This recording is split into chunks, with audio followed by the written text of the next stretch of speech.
Jesus explains the prerequisite for the work of the Spirit.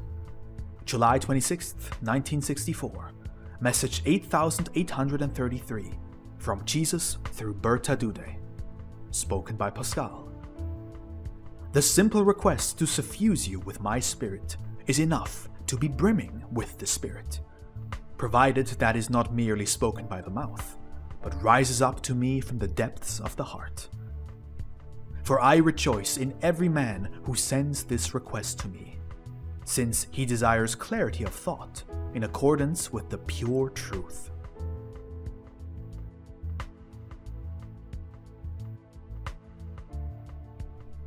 What then could I prefer to do but direct light to where it is desired?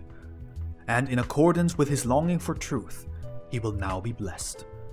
In accordance with the degree of his love, the abundance of the stream of grace will be such that one can indeed speak of a noticeable radiance of power, which then manifests itself in individual gifts of the Spirit that are recognizable to others, and which evidently convince his fellow men that he is indeed suffused with the Spirit of God.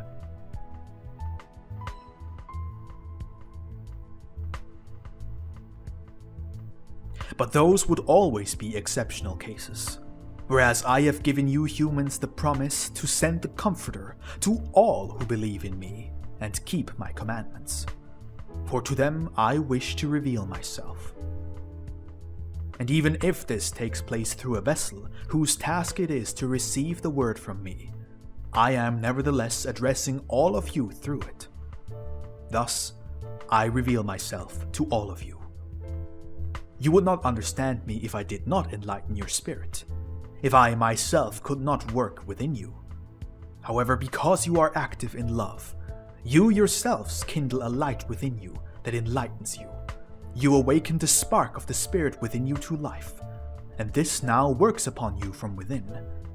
You grasp everything that is presented to you, and the knowledge of this causes your love for me to blaze ever more brightly, without being outwardly visible.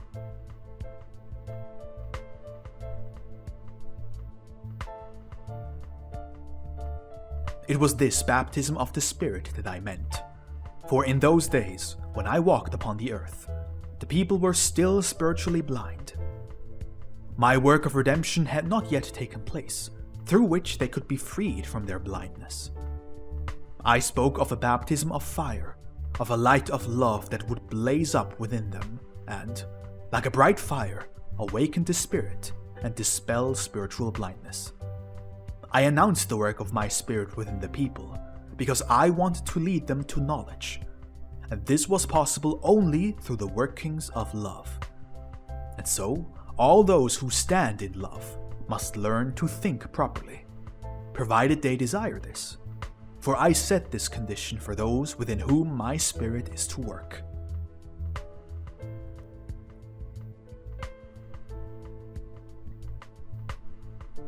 Outwardly recognizable gifts of the Spirit come with an obligation to reach out to one's fellow men, those who are still weak, in a way that revives their frail faith.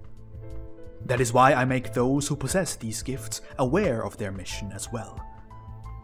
Thereupon one may speak of obvious signs, of an inner calling that I have given to the one I have chosen for this purpose. Yet, how often does my adversary intervene, making use of all those who still walk in error, and whom he seeks to reinforce in their belief that they are suffused with the Spirit of God, inducing within them a purely physical state of excitement, so that they speak incoherently and believe they are under the influence of my Spirit.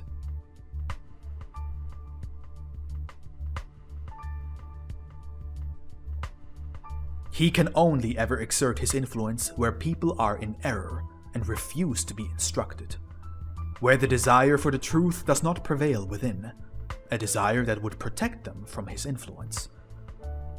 And so these people too will speak of a work of the Spirit, but caution is warranted, for they lack the inner discernment to know when and where the Spirit is at work, and therefore they lay claim to something for which the desire for the truth is a prerequisite, a desire they do not possess.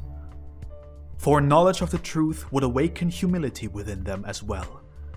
Yet those who believe themselves to be suffused with the Spirit of God do not possess such humility. Amen.